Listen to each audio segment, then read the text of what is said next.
Okay.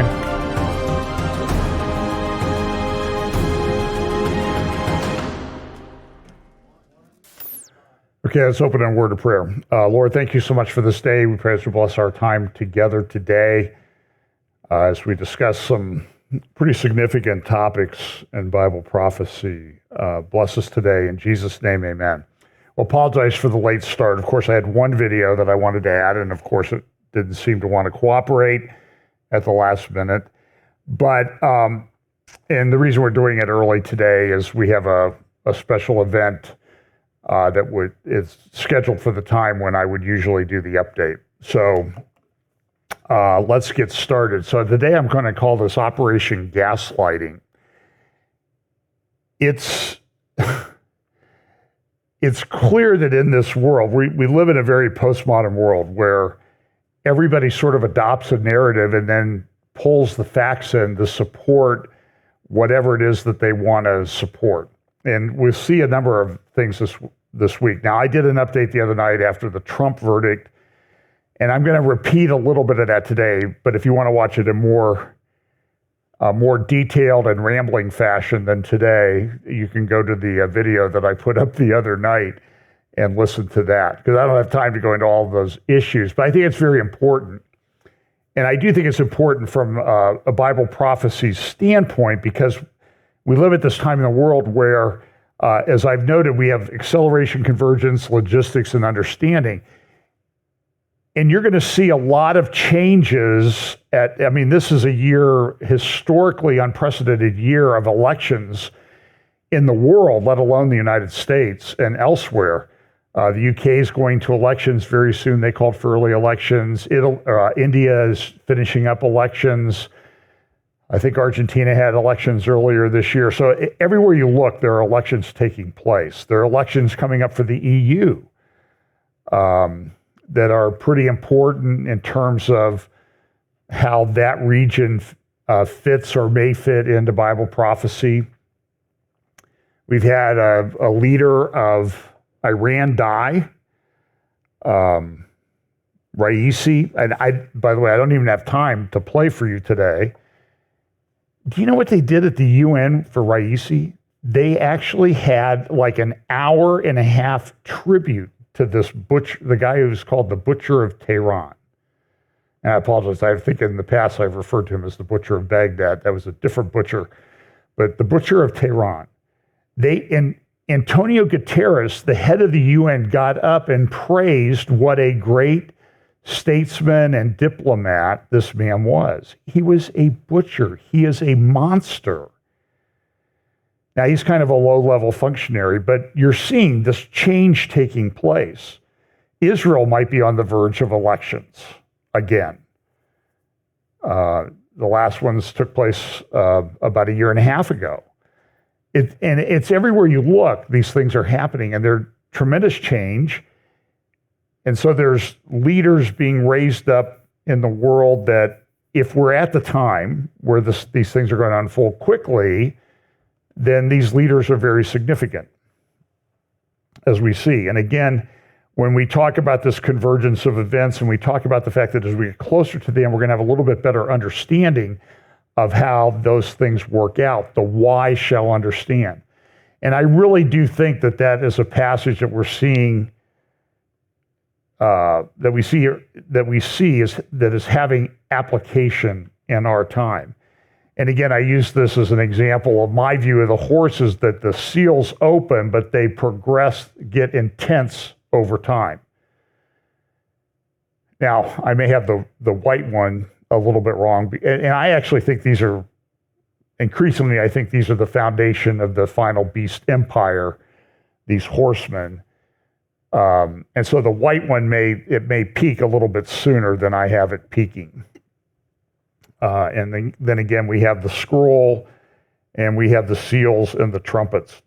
So today I'm going to talk about I'll just talk about a few extraneous things that I think are important. One of the things that's happening with AI and technology, and I did an AI technology transhumanism roundtable with Patrick Wood, Scott Townsend, and Britt Gillette on Wednesday. That's up on our YouTube channel. It might also be on Britt's YouTube channel. And we just sort of talked about what's going on. And there's been this rapid development in AI. And I'm not so sure that AI is it. There's a lot of problems with AI. But the more important part of that is the development of the technology and the speed of the development of the technology and how that's impacting all sorts of different areas. One of the problems, though, with technology, development of technology, is we don't have enough electricity for all the server farms that they're building around the world. And that's a problem. And so the people in AI, for example, Microsoft has taken the nuclear regulatory construction guidelines, principles, laws, regulations, and they're feeding them into AI so that they can cut that nuclear electricity generating plant down to a few, from like 6 or 7 years to just maybe under a year. And they need that because they need the power. And so Microsoft is actively involved in trying to build nuclear power plants near these things, because solar and wind are not going to do it. They don't work. If they work 25 or 30% of the time, that's a generous estimate. And then we have all the battery that people need. And we have a lack of rare earth metals, particularly lithium. But now this is an interesting story. This is from Science Alert. A vast untapped source of lithium has been found in the U.S. So what's the U.S. been doing? We're probably the world leader in fracking to get gas, natural gas. Well, that requires a lot of water. In fact, they're building a big chip plant out here. That's going to require a lot of water. And then the question comes, is that water going to come from? And for all I know, they have a direct pipeline that they're building from Lake Erie down here to these chip plants. But all of these servers, they require cooling. Just like that was always a big problem with Bitcoin, because they use massive computing centers. And the concern was that Bitcoin would grow so big that it would soon consume 30 or 40% of the world's power generation. Well, that concern is even greater with regard to the server farms and cloud computing and all these things associated with artificial intelligence and tech development. But in the groundwater that's used to do the fracking, you have to inject water into the earth to crack the rock. Now they're finding that water is rich in lithium. So it's a byproduct that somebody's going to make a lot of money off of. So the fracking companies, I'm sure they're meeting with their scientists and business people to get this thing done. It's very interesting. Another thing that happened, and we've talked about change in leadership in Iran, potentially in Israel, potentially in Europe, potentially in the United States and the UK and many other places. Klaus Schwab has announced he's going to step down as the executive chairman of the World Economic Forum. So a lot of people go, oh, well, maybe the World Economic Forum is going to change their focus. No, they're not. They're going to double down. He's going to still be involved, and his family's involved. So they released this statement. It says, since 2015, the World Economic Forum has been transforming from a convening platform to the leading global institution for public-private cooperation. As a part of that transformation, the organization has also been undergoing a planned governance evolution from a founder-managed organization to one where the president and managing board assume full executive responsibility. And so by January 2025, Schwab will not be the CEO. He'll still be on the board. And it's interesting, if you look at the board that they have, some of these guys, this is the board of the World Economic Forum. Yo-Yo Ma, the cellist. There was somebody else I had down here. Al Gore. I mean, we're all glad about that, right? that he keeps himself busy with something else like world domination. Christine Lagarde, the president of the European Central Bank. Also, look at her to the right of Christine Lagarde, you have Queen Rania Al Abdullah, the queen of the Hashemite Kingdom of Jordan, which is interesting.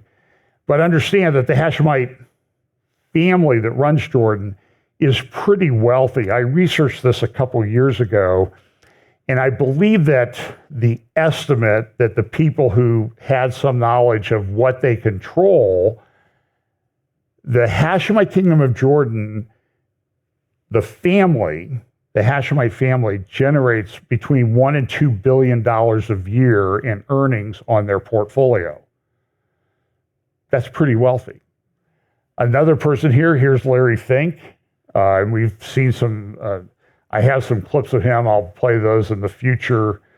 They had a big World Economic Forum conference in Riyadh, Saudi Arabia a few weeks ago, where they talked a lot about central bank digital currencies. What do we do with declining populations? How does AI fit into that? And Fink had some interesting comments. I'll just give you a quick preview. He said, when you're in a country with declining population, you're actually going to do better because you'll be able to increase your productivity. You have less people, but AI and technology will allow you to increase productivity. So we really will be able to get by with less people, I think he was saying. And then, of course, Chrystia Freeland, who is the Deputy Prime Minister and Minister of Finance of Canada, is on there. And we saw a lot of her during the pandemic. I saw a old video of Jacinda Ardern, who was the Prime Minister of New Zealand, talking back during the Charlie Vector 019er situation. And she was saying, we will be the sole source of your information. If you don't hear from us, don't trust it. Everything else is disinformation. To which somebody who had, in response to that tweet, said, how did that all work out? It's not going very well for them. So Catherine Austin Fitts, she's a pretty good commentator on financial things. She weighed in on, do you think that Klaus Schwab leaving the World Economic Forum is significant? Here's what she had to say. Yeah, so what this says is our risk levels just went up. So it's not good, it's the this is not good, it's the opposite. And we're seeing this in many positions across the establishment, Polly. We're seeing, I call it the hitman cometh. They're moving either someone like Schwab into a behind-the-scenes role where he can work more effectively on big moves. So he's not leaving. He's putting his wife as the public face, and then he's going into the back room to sort of engineer things.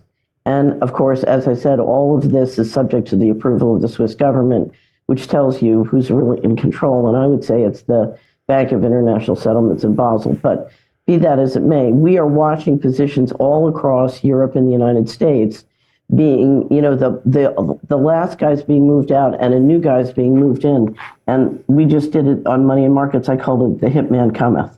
So this is not good news. It's bad news. They are building up to another big move. We really see that by the head of the UK calling for a general election. There are rumors that the current PM does not want to be a wartime PM, and they're going to move in somebody who basically is a member of the Trilateral Commission, I think, who is happy to be a wartime leader. So don't celebrate this. This is not a good look. No. Okay, so that's interesting comments, and I think she's right. And we sometimes, we talked about this at the Prophecy Roundtable we did the other night about the significance of the Bank of International Settlements in Basel, Switzerland. It's very important, very powerful institution, and as things move more digital, it's only going to become more so. So here's Trump convicted. So let me just make a few comments on this. And this is where the postmodern aspect of our culture comes in, I think, even in the Christian community. So if you don't like Trump, you got every fact that you could ever want.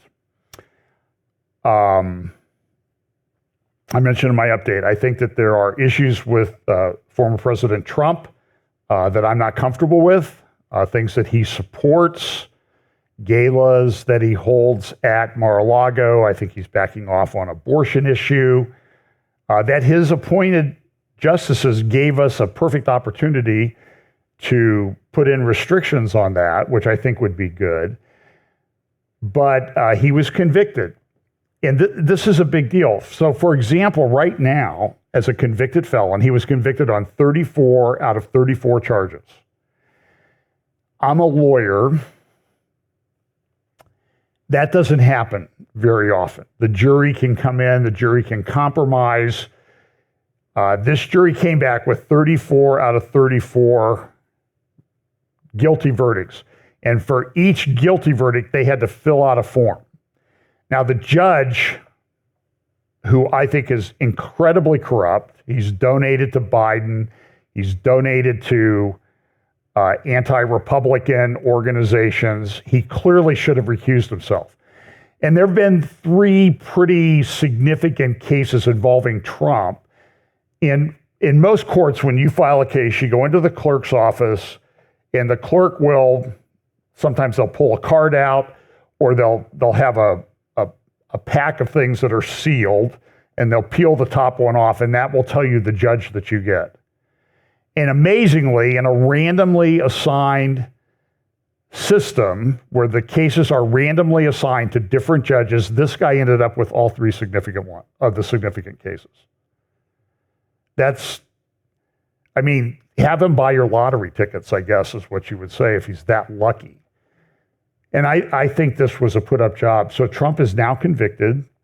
There are at least 37 countries that even I think as president of the United States that he cannot travel to, including the UK, I think Ireland, maybe Canada. We are really in uncharted, unprecedented territory. We don't know how this is going to play out. I think people on the Republican side are hopeful that Trump will be elected again, but the final poll will be in November. That's the one that counts, and all the other stuff is sort of fluff that you can argue about until that actually happens. But look at the way, and I think the way that this is being presented has a significant aspect to it. So this is New York Post, Ottawa Sun. So if you don't like Trump, you got everything you ever want to talk about till he passes away or he leaves public life and he's put in prison. If you like Trump, you can say, he was railroaded, this was injustice, you have everything that you want to argue. I know people who think that Donald Trump is the Antichrist. Now, I don't hold to that view. I take a very open mind on people who claim that so-and-so is the Antichrist because, well, one, nobody knows. And I'm all for people making their argument, but what I don't like, so I came out and I'm totally against the process that went on in New York. I think it's very dangerous. If they'll do it to Trump, a pretty wealthy businessman, former president, they'll do it to you in a heartbeat. And their heart rate won't go up a bit when they do it to you. So when I said that I take him out of the equation is the best way to do this. And what happened is a travesty of justice. It's really the death of the American justice system right in front of our eyes. I don't think how you can describe it any other way. And so I said that, and somebody said, "Oh, you're defending unrighteousness." People, that's a good way to get you blocked and banned from our channel if you make such ridiculous comments. I'm not defending unrighteousness, okay? I'm looking at the implications of what happened. Look at this. This is the New Yorker. Trump being led away in handcuffs. But do you see the imagery here? That it's not just Trump in handcuffs. What is it, Trump? It's Trump with very tiny hands. Because that has a lot, because some of the comments that he's made. Time magazine here on the right, they've used this kind of cartoon thing of Trump ever since he was elected. The Storm, if you remember all these covers, that's the one that he has now. He's been flat. So here's the New York Times, I think this morning. The path ahead is unclear after his guilty verdict. Democrats press for focus on the felonies. Experts say appeals face long odds. I would agree with that. So this was a state court conviction. He has to appeal it to state appellate court in New York, based in New York City, and then maybe up to the Supreme Court. I seriously doubt that he gets that overturned in New York courts. That process could take a year or more, just that process. Then he would have the ability to appeal federal constitution, and he has to exhaust all those appeals in New York. So he may have to go 2 court levels. Let's just say it takes a year and a half. So where are we now? We're in early 2026, which would be a year after whoever is going to get sworn in 2025 is sworn in. There's a possibility he could go to prison. Under New York state guidelines, this is the lowest level felony that they have, but he could get 4 years in prison. Now, do you think that the judge who did the things to him in that case, for example, they never told him that he was charged with falsifying records to further a crime. They never specified what the crime was. You're not allowed to do that. It's called due process. And if you don't see that, you don't understand the law. Now, you can understand how it was manipulated by the Democrats in New York in an egregious fashion. But Trump wanted to bring in an election law expert. By the way, the statute of limitations on the federal election law violations has run. So what they did was they had to kind of, sort of like a Rube Goldberg type jury-rigging thing together to get it to work and to avoid the bar of the statute of limitations on those claims. And Trump wanted to bring in an expert, election law expert, to say, hey, this is not an election law violation. People are allowed to pay money to keep people quiet. It's part of the system. Whether you agree with it or not, the underlying conduct or anything, you're allowed to do that. People sign non-disclosure agreements all the time. I myself am subject to non-disclosure agreements on settlements that I negotiated. Cases I was involved in. I can't talk about. I can't talk about what happened. I can't talk about the settlement. This is very, very common. The judge wouldn't let him bring in that election law expert. He barred it. I think he allowed the prosecution to bring in an expert. This was for lack of a better term, a trumped up charge, trumped up case. So he could go to prison.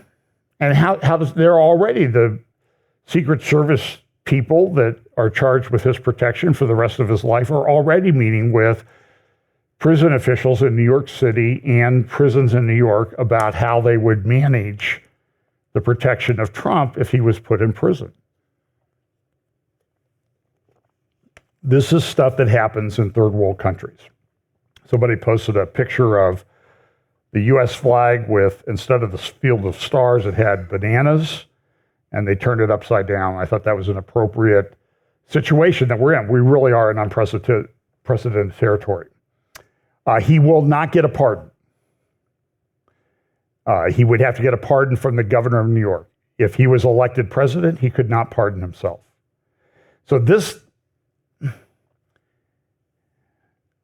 I don't know what odds I would get at this felony conviction being in place for the rest of his life. My guess, so I'm a lawyer and we're kind of pathologists, so sometimes we talk about the bad things that we see. I think there's a greater than 50-50 chance that this case does not go away. Even if he gets into a federal court. This is uncharted territory. Prison time, travel restrictions. Now, Jonathan Turley, a very good professor of law, I think he's either at Georgetown or George Washington. He wrote an article at The Hill today about, the thrill kill in Manhattan could prove short-lived on a pill. And he has all kinds of reasons as to why the conviction won't stand. But again, you need to watch the imagery of what's used. See the imagery of the Sunday opinion piece today in the New York Times? Columns, government, but bars. Very significant. Alexander Soros, who's taking over from his father, said Democrats should refer to Trump as a convicted felon at every opportunity. Repetition is the key to a successful message, and we want people to wrestle with the notion of hiring a convicted felon for the most important job in the country. Now, by the way, this is another tweet that Alexander Soros put up. Remember the kicker for the Kansas City Chiefs, who I agree with a lot of what he said, but understand he's Catholic, and I have a lot of issues with that. But see, this Butker's and misogyny is not unique. It's the conservative agenda. That's another article at The Hill. By the way, his new girlfriend is Huma Abedin, the confidant of Hillary Clinton. And her parents, she worked for a Muslim Brotherhood publication, Sharia publication. This is an article from The Hill, by the way, back in 2016. And I saw a picture of her and her new boyfriend, Alex. She's still married to that former congressman, Anthony Weiner, whatever his name was. And I think they have a child, but she's now dating Alexander Soros. They're out on the town. But there's a picture of Hillary and Soros and this guy who is a Clear Care Council on American Islamic Relations, a clear terrorist organization, having a little party and get together with Hillary Clinton. But I want you to see the imagery on this cover, The Economist. Okay, now, so what do you see in this picture? Well, first is the question, is America dictator-proof? You see a statue of Julius Caesar holding a flag. But what's the story that we know about Julius Caesar? Julius Caesar was assassinated by Brutus on the Ides of March. Famous Shakespeare play. You're going to see this theme repeated. And so, yeah, I'm concerned that former President Trump's life is at risk after all of this. The other thing that they're doing too right now is there are cases pending in the United States that relate to things that happened during the Trump administration that are working their way through the appeal process to come up to the United States Supreme Court. And what are they doing? There is a concerted campaign. Believe me, it is a campaign unlike anything I've ever seen. So Ruth Bader Ginsburg, who was a feminist, pro-abortion eugenicist, she was allowed to sit on abortion cases. And you could question whether that was right, but now here's Alito and Clarence Thomas, and they're trying to get them recused because their wives did something that supported conservative agenda. And here's Jamie Raskin, this lunatic, that's not him, but this lunatic congressman from Maryland. I think he was a law professor, and he's saying, oh, no, I got the wrong, I must have missed the article. Raskin wrote a big 2-page opinion piece in the New York Times this morning about how Alito needs to go. And the one thing that I want to see, he says, is I want to see Alito out of here. Both Alito and Thomas. That will show that the judicial system is something that you can trust in the United States. But here's the Republicans. Republicans in crucial races are softening their stances on abortion. Democrats bet on abortion issue to win back the House. And the Republicans are backing off on this. I'm concerned about it, and I'm not sure that God would bless this. So that's that. So let's look at Middle East, and I have some limited time this morning.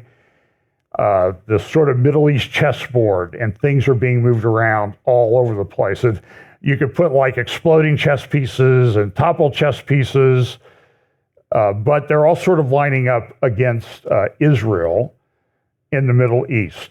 So I'll talk about some of the things going on there. Let me see here.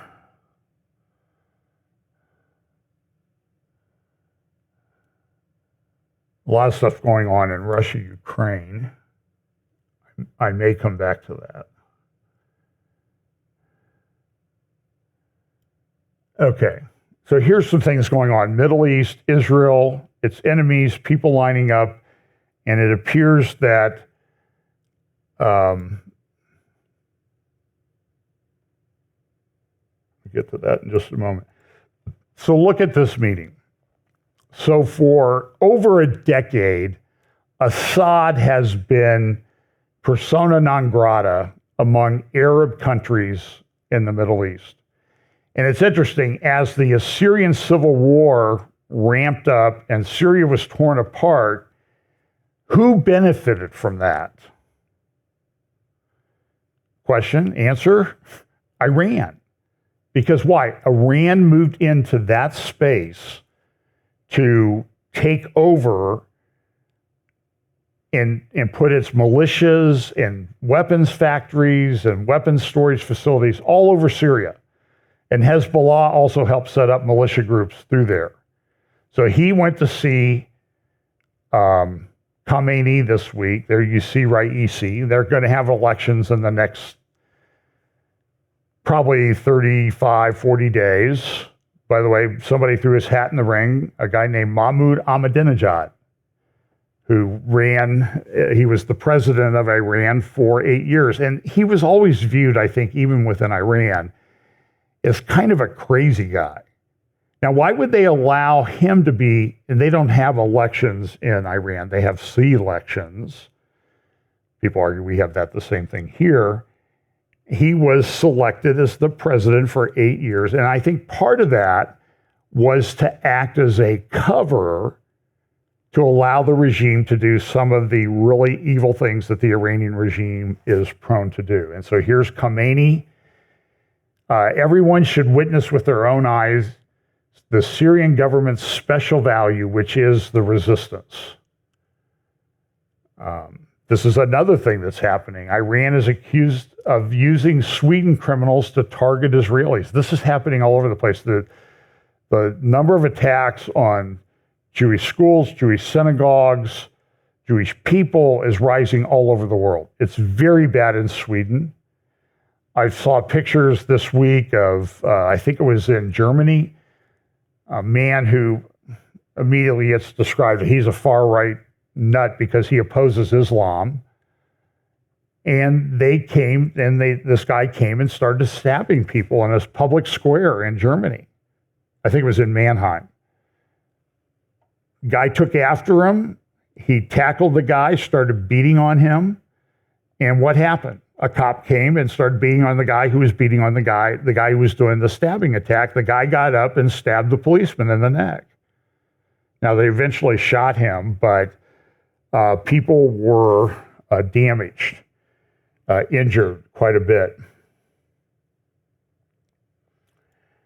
I'm not sure where to put this in place, but this is a piece from the London Times, and then Caroline Glick. She gave a great talk about a week ago at the Israel Summit in Nashville. You can find that, by the way. It's about 36-minute talk. It's on the Israel Guys YouTube channel. It's very good, and she has this article. Since October 7th, it's become clear that Egyptian President al-Sisi has been playing Israel for a fool. And she makes a lot of really good comments here. You have this myth about Israel, that Israel's the occupier in the Middle East. And I think this is a great graphic that shows the Jewish state of Israel in the sea of red of Islam. Population, 440 million versus 7.5. Square miles of land, 5 million versus 0.2 million. Arab states 22, Jewish states 1. And Israel's the occupier. Israel's the focus of everything in the world.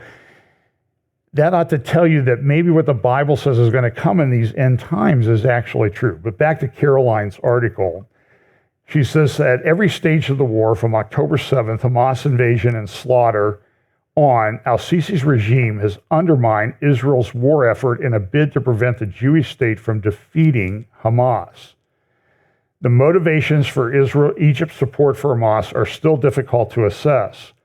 However, the financial interests of al-Sisi's family appear to have been advanced significantly through the cooperation with Hamas's efforts to build tunnels across the border with Egypt. They've built this extensive tunnel system. I'm going to show you a video on that in just a moment. They've spent billions of dollars. They could have turned Gaza into the Singapore of the Middle East, or to a budding Dubai. If they had a vision, we're going to live in peace with our neighbors and we're going to develop this piece of land. And you hear these claims, they have no agriculture in Gaza. There were Jewish communities in Gaza prior to 2005, and they had these high-tech greenhouses. And I have friends who lived there, and they were forced out by the Sharon regime by pushing of the Bush administration. And they were taken up, and they left homes, they left farms, they left greenhouses. And what did Hamas do? Hamas came in and very quickly took over. They killed a lot of their political opponents. They were elected in an election. Then they went on a purge. But they destroyed these greenhouses. And now everybody's going, poor Gaza, they don't have any agriculture. But I was just down there in December of 2022 along the border.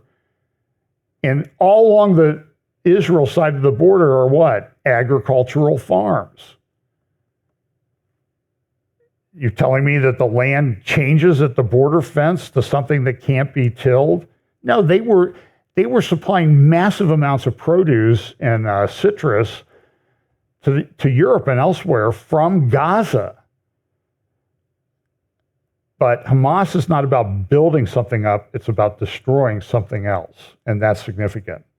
On May 17th, Caroline says, Israel revealed that during the early stages of the Israeli military's operation to seize the international border zone between Egypt and Gaza and Rafah, the Israeli Defense Forces discovered upwards of 50 underground tunnels that traverse the border between Gaza and Egypt. The scope of the cross-border tunnel project indicates that Egyptian authorities were not merely aware of Hamas's operations, they were partners in Hamas's efforts. Starting back in February, she knows al-Sisi began a practice of repeatedly threatening to cancel Egypt's peace treaty with Israel.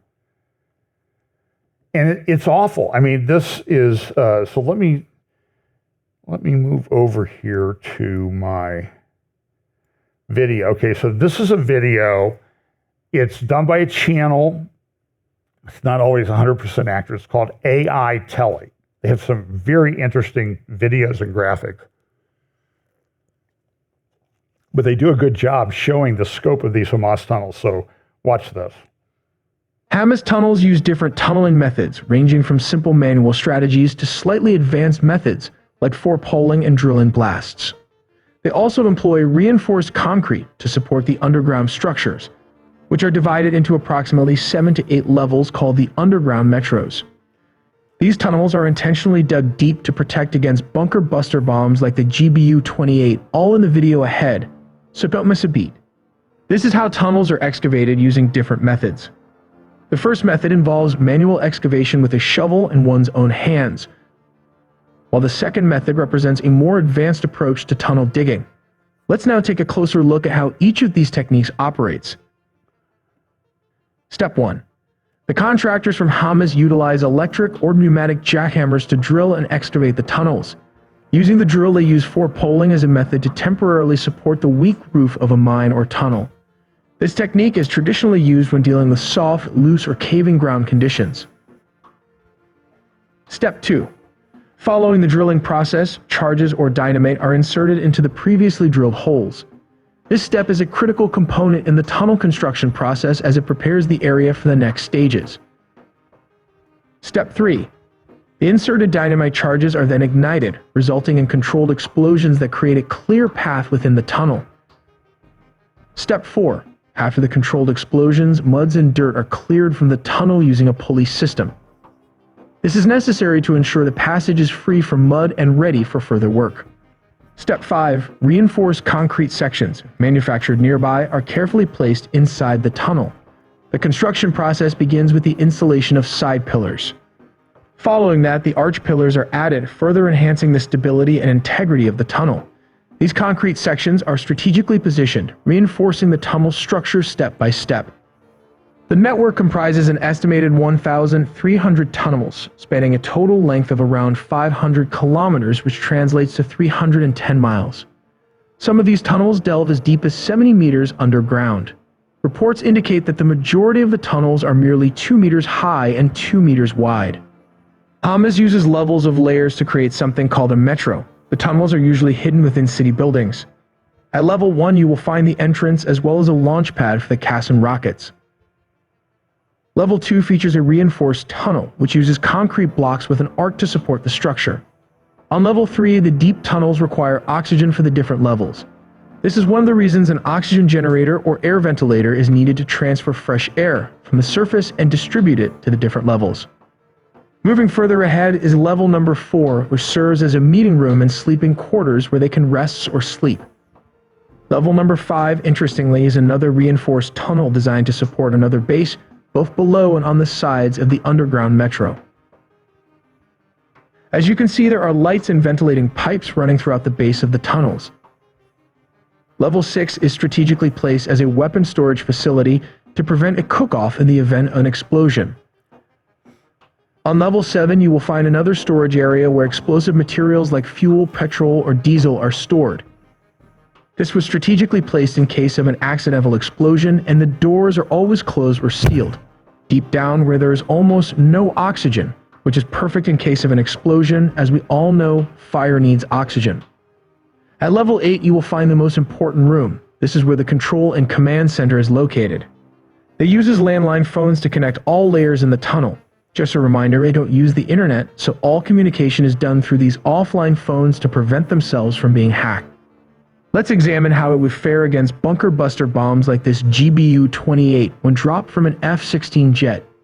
As mentioned, one of the most advanced tunnels is 70 meters deep. The GBU-28 is capable of penetrating over 50 meters, which translates to 164 feet of earth. That means it could destroy only few layers of the advanced levels. As the bomb obliterated the upper levels containing the oxygen generators and ventilators, Hamas swiftly adjusted its strategies. This resulted in the redirection or opening of the doors to another network of 1,300 tunnels. Thus it becomes a difficult game of modern underground guerrilla warfare, moving the battlefield from one tunnel to another. We create original videos from scratch to produce basic engineering videos. So you can see the situation that Israel is facing. And when you take that knowledge, by the way, he said 300 miles of tunnels, it's more like 600 miles all over Gaza. And the tunnel network is more embedded and more secure and strong in southern Lebanon than in Gaza. It's more extensive. And a lot of that has been drilled through bedrock. Alma Research has a lot of good articles and research on that, comparing the construction of tunnels in southern Lebanon that look exactly like tunnels built by the Kim regime in North Korea. So they're all connected together. They're all using this together. So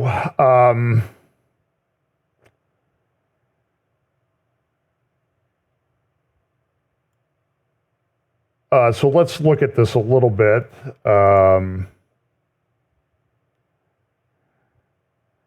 So there's a number of articles, and they're all kind of interrelated. So one of the things, this is an article that appeared in Haaretz. It's a left-wing publication, very closely associated with the New York Times. But you need to listen to what the people say. So last week I shared with you a pretty extensive article that they had done. I think it was published on May 10th or 17th, talking about the fact that there's a study coming out. It's going to be published at the Jerusalem Institute for Policy Studies, JIPS. And it says it's not likely that Israel will make it to its 100th anniversary. We just had the 76th, and they said it's very unlikely because of the different competing factions and, in some respect, the lack of money. And the money is becoming a big issue. This war is very expensive. I think I read that Israel in Gaza has used 6 million pounds of explosives. I mean, it's more than a ton of explosives. That's many tons of explosives. And I may have the number wrong. I heard the number 6 million. I think it was 6 million pounds, but it might have been 6 million tons. But they've used a lot of explosives, and they've not been able to destroy it. I saw an interview with Yaakov Katz, who used to be the editor of the Jerusalem Post, and he was talking about the fact that, Israel's doing well. They're killing more Hamas fighters than civilians, which has never been heard of, especially in urban warfare of this type, close infighting in urban warfare. But that one of the things is, well, why don't they just flood the tunnels? They were going to do that, and my understanding is it just didn't work. So now they got to destroy them, and they've got 50 tunnels connecting Gaza to Israel. And so this article says, listen, Israel's in a very difficult situation. This is true. This is based on a report from somebody who used to be in the IDF. And so they said Israel's facing 7 fronts right now. Small Israel, 9 million people, 7 fronts. Gaza is number 1. Number 2 is the West Bank or Judea, Samaria, and there's a lot going on there we don't even have time to talk about. Number 3 would be Lebanon. Number 4 would be Syria and the Golan Heights. Number 5 would be Iraq, and Iraq has come out and said, hey, we would like to help people, but we've kind of got our own problems here. 6 are the Houthis.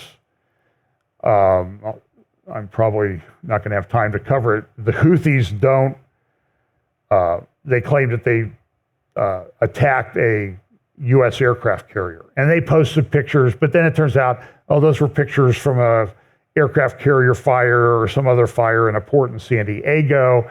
And there's just this tremendous propaganda that's taking place. But look at what they have. So you have this damage, and there's a lot of damage in Gaza. It looks like Syria. After the Russians and Syrians got finished getting the Sunnis out of there to Europe, where they're now causing havoc. And I think, where was it? Someplace, a major city in Europe is 33% Islamic. And these are radical Islamics. Somebody said, well, look at all the damage. But then somebody said, well, yeah, there's a lot of damage there, but what about all those buildings in the back? They look like they're pretty much intact. So there's a lot of propaganda that you're going to see coming out about this. Now, in Gaza, so for example, look at one of these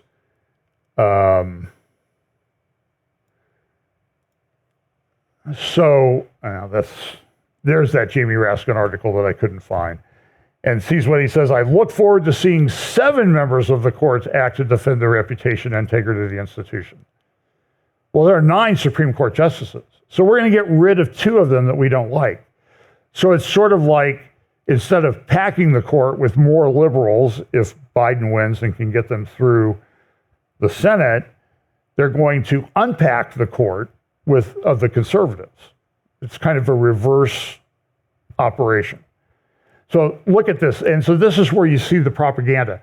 This is from the Financial Times. Rafah's 10th city swept away by Israeli war machine. Now, wait a minute. So you see on the left, here's a little bit bigger picture. On the left is Rafah early May.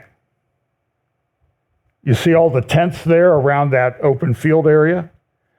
This is what it looked like last week. What happened? They all left. But the implication in the Financial Times is Israel went in and wiped all these people out. That's not what happened. They left. Israel told them to move. We're going to do an operation. And again, even in the New York Times today, you have this headline that says, civilians run, Israeli troops push into Rafah. Okay, maybe they ran. They left. They were told to leave, and they did what they were told to do. And that's important. And Israeli officials have come out and said, this is going to last for the rest of the year, at least, in Gaza. And we have to talk about the north in just a moment. But there was this incident this week, and of course, this is the Tehran Times, an Iranian newspaper, and of course, they're going to make it look as bad. Charred and live intense, 485 killed, 250 injured. Israel went in, they dropped some bombs, but now the IDF has come out and said, hey, this might have been, and I'm not going to play the video, but they've analyzed it, and the official spokesperson for the Israeli Defense Forces put out a pretty good video with graphics, and they dropped a bomb. They dropped like 38-pound bombs. And it like, this whole refugee camp burned. And so what they're thinking is that it was secondary explosions caused by Hamas fuel tanks and Hamas weapons storage facilities, which they put in the near the refugee camp. So when Israel did something, then Israel gets blamed. Now, there's also this story about, Israel's using dumb bombs and they're just randomly dropping them. And this is the article, this New York Times Friday. Israel used U.S.-made bombs in Rafah strike that killed dozens. But a CNN report came out and said, no, wait a minute. We've analyzed these bombs, and what Israel does is they dive in and then they release the bomb. And CNN says, a U.S. official told CNN that the U.S. believes that the Israeli military is using the dumb bombs in conjunction with a tactic called dive bombing, or dropping a bomb while diving steeply in a fighter jet, which the official said makes the bombs more precise because it gets closer to its target. The official said that the U.S. believes that an unguided munition drop via dive bombing is similarly precise to a guided munition. But that's from CNN, but you got to read, it's like New York Times, CNN, you got to read all the way to the end. They usually get around to it, but they don't do it. So there's a strain on Egypt. Egypt's having trouble. Egypt's just increased the price of subsidized bread by a factor of 4, which is causing economic problems there. Israel, they're having protests about the hostages. And there's this report from I-24 and elsewhere that there's this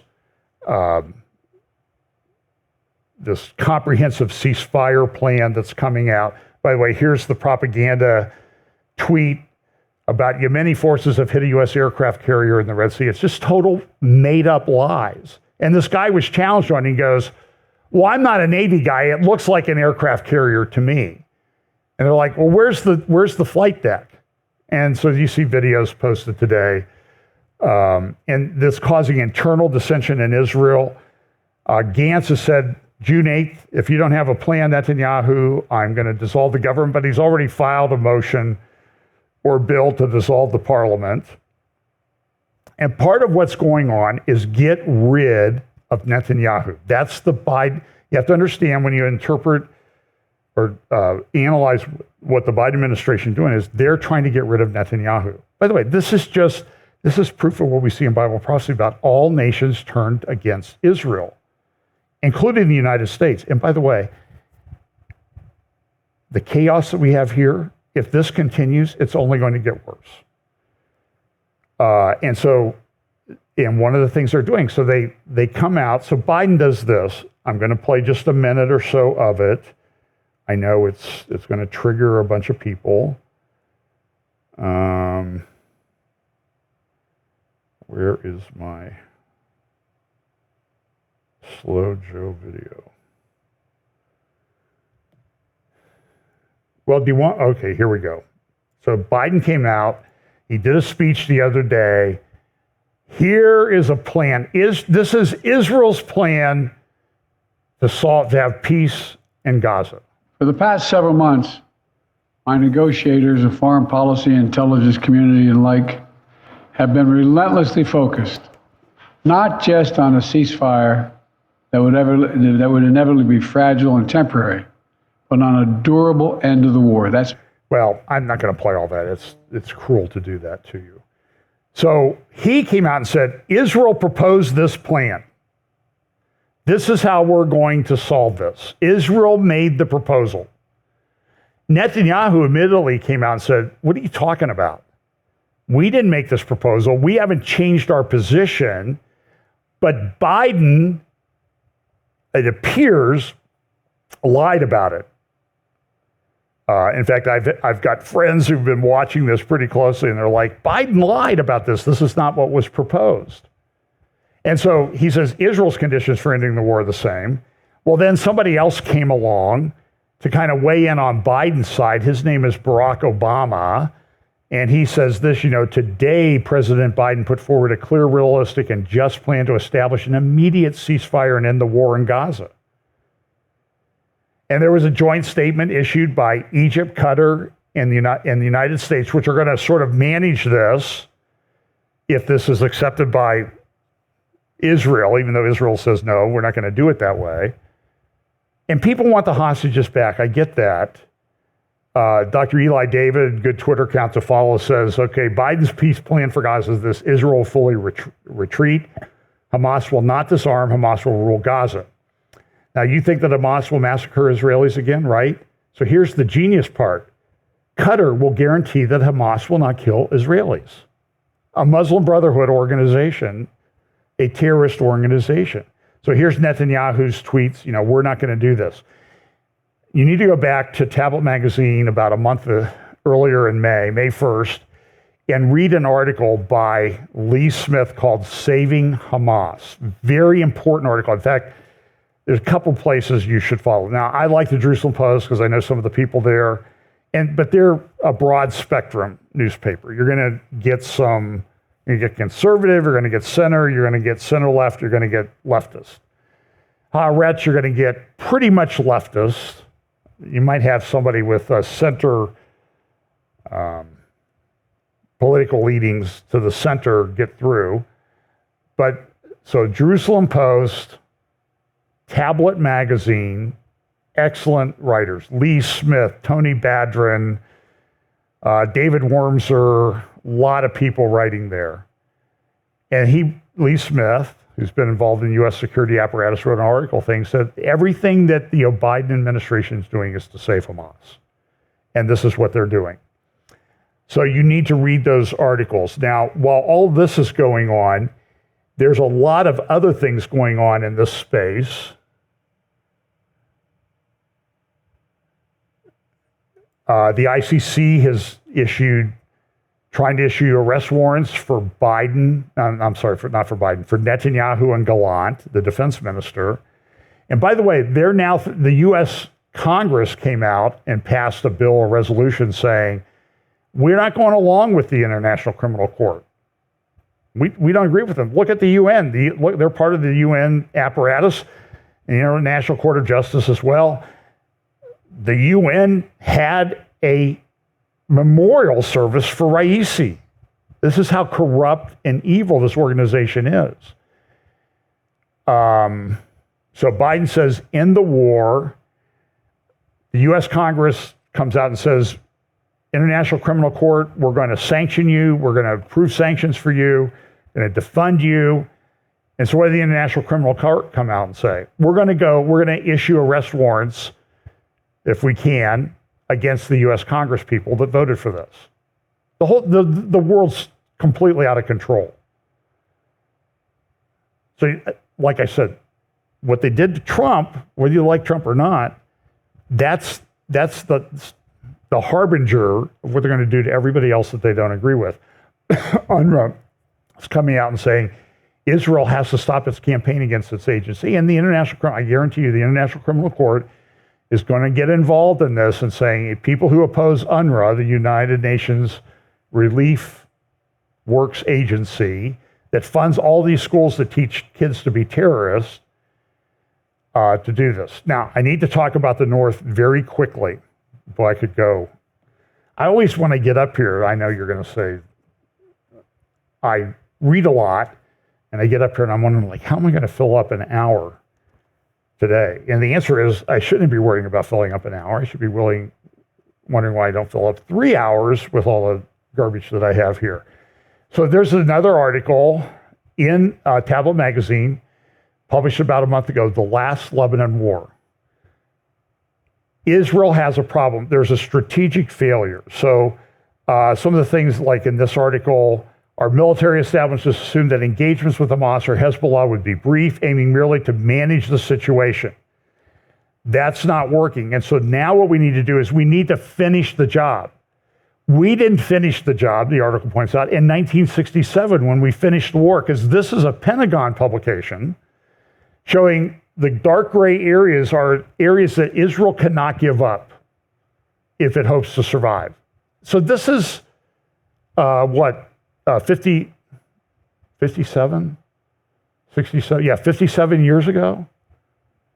Our Pentagon was saying, don't give up the southern tip of the Sinai Peninsula. Don't give up the transition area between the Sinai and Eilat. Keep parts of the Negev, keep Gaza, keep almost all of the, what's called the West Bank, Judea, Samaria. And everybody agrees now they've got to control the Jordan River Valley and the Golan Heights. That's what our government said. So you need to, there's the emphasis here, minimum territory needed for Israel for defensive purposes. And they've given a lot of this away. And what does the Biden administration want to do? Protect Hamas, keep Hamas in power, protect Iran's interests, and give them even more, even though they started. It's absolutely insane. So here's another great article. So what this article says, The Last Lebanon War, is, listen, we got to finish Gaza, but don't forget Lebanon. We have got to win the war in Lebanon once and for all. We can't go on with this. So here's a new article that was just published in Tablet by Michael McCoskey, Israel's Great Strategic Failure. It wasn't October 7th. It's the continuing avoidance of military action against Hezbollah in Lebanon. And this is a very big deal. So go to Tablet Magazine, read this article to inform yourself about what's going on.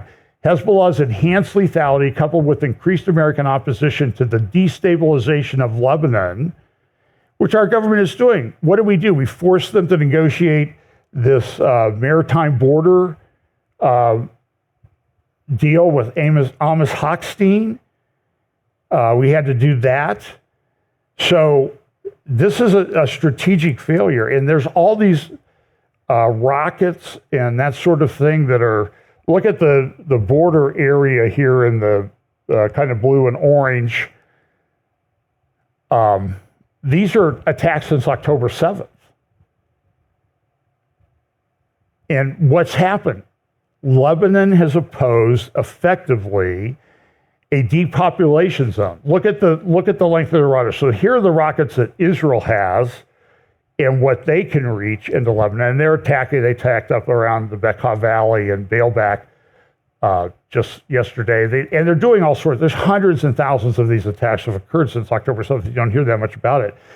But here are, that's Hezbollah's arsenal of rockets that they have, anywhere from 150 to 250,000. I think it's probably towards the higher side. And this is where they can reach. Look, they can reach all the way to Eilat from their bases up there. And so Israel's got to fight this. It's a very big deal. So Biden comes out and says, well, surrender to Hamas. And that's just not going to work. At the same time, this is going on. You have Erdogan in Turkey, who went to his party meeting this week and said, hey, the world, that's what he said, this is the Muslim, radical Muslim Brotherhood type leader of Turkey, came out and said, the Arabs need to unite against Israel. Nope, that's not what he said. The Muslims, nope, that's not what he said. the world needs to unite against Israel. What's the old saying? You can't make this stuff up. And what did you think the end times were going to look like? Well, they're probably going to look like this. So, internal disputes in Israel. Biden is trying to get rid of the regime. Gantz issued a thing to dissolve parliament. The labor leader, and I don't think labor's in the current Knesset there because they're too radical even for the Israelis. But they got a new leader, and he came out and said, civil disobedience and don't serve in the army if you don't like the orders. And that's really amounts to treason in the midst of a war. He's saying this.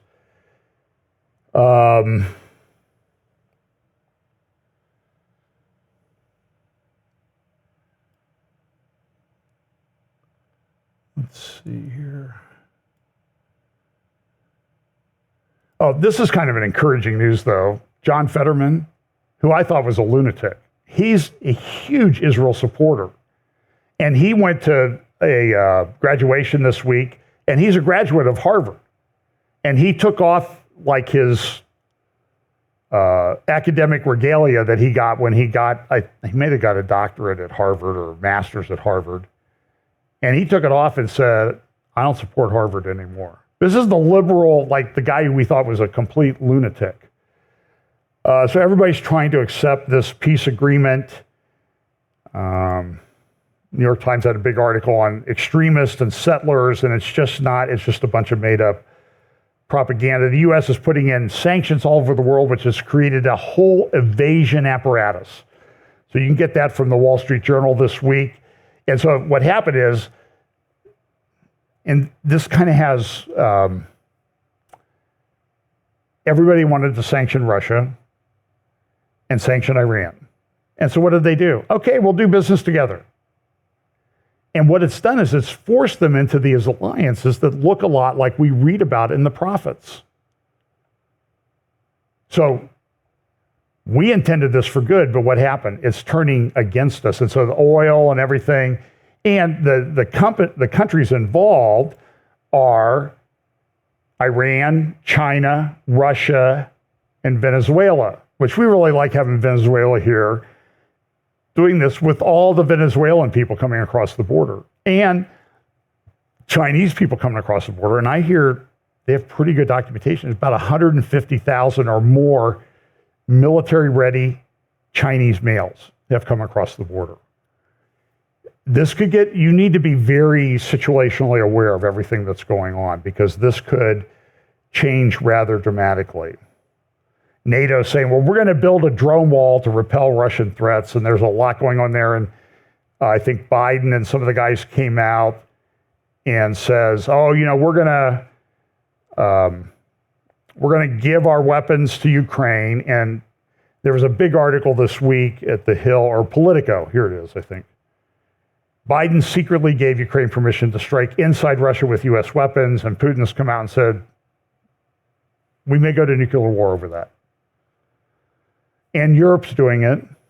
Europe's kind of united, becoming united on this, which I think is kind of significant. There's a new organization from Iran.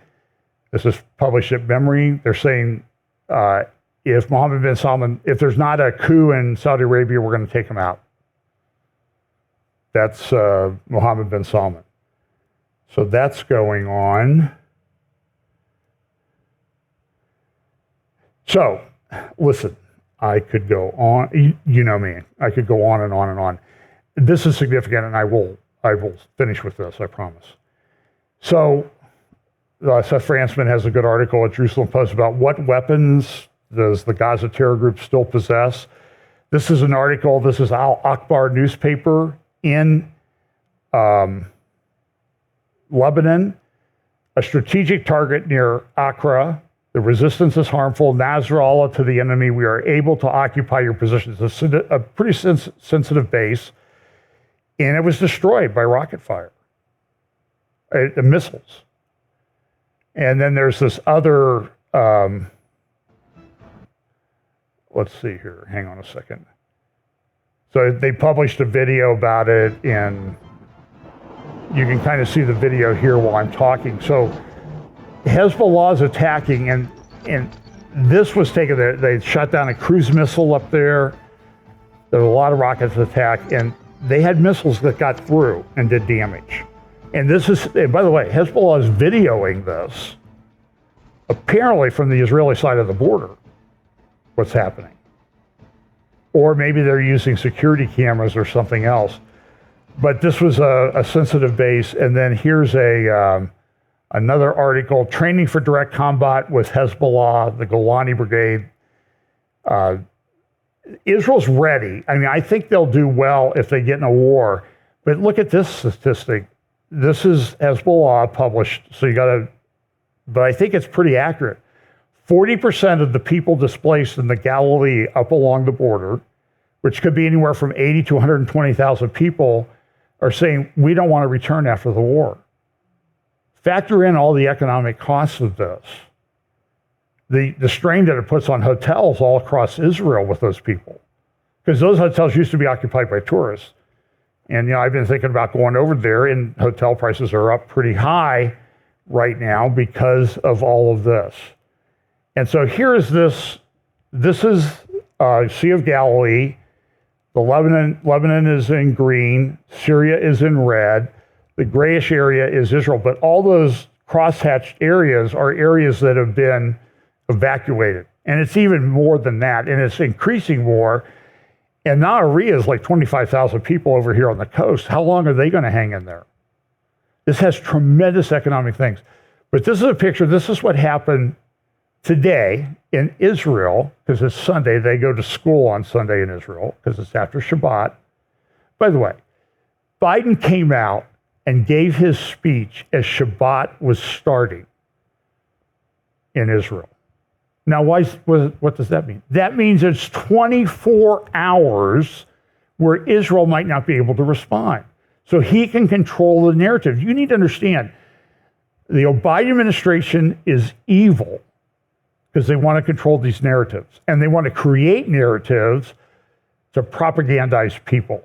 So this is in Israel, kids on the school bus going to school and the sirens go off. This is typical in northern Israel in the Galilee region.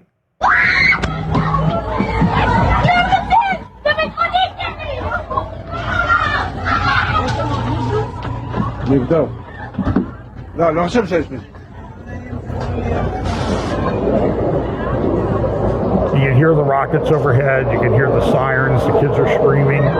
And this is, I mean, imagine your kids going to school here in Sunbury, and all of a sudden there's rockets flying over, and then you got to get to a bomb shelter while you're taking the bus to school. This is the definition of terrorism. And Israel's got a problem. Now, I think they can beat Hezbollah, but, you know, what are they, 7-8 months into Gaza? And talking about another 7 months in Hezbollah and Lebanon is even more complicated. It's going to be a very interesting year. But I think all of this plays into Bible prophecy quite a bit. So this is the Jerusalem Post from this morning, a dangerous escalation, a good article by Seth Fransman. You need to look it up at JerusaleMPost.com and read that, because the North is a big deal. Gaza's still a big deal. The North is a big deal. And the West Bank, Judea, Samaria is becoming a bigger deal by the day.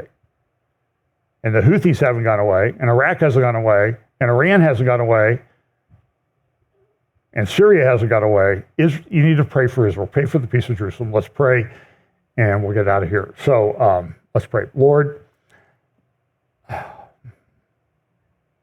we pray for the peace of Jerusalem. Lord, we know that ultimately you are the one who will come and clean this mess up. In the meantime, give us wisdom about how to occupy and live in an increasingly dangerous world that seems to be falling apart. But as we say, it's not falling apart, it's falling into place. But give us peace to live at these times. Give us wisdom as to how to act, where to contribute money, what to support, how to vote, all of these things Give people that have children time to educate and train their children.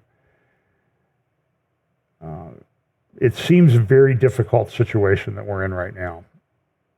But we know that you are in control and you are not surprised by any of this. So please pray to help us to get in line with your plan, your program, and understand the scriptures and stay in those. And to please give us opportunities to share the gospel with those around us. Pray that you will bless us this week. In Jesus' name, amen.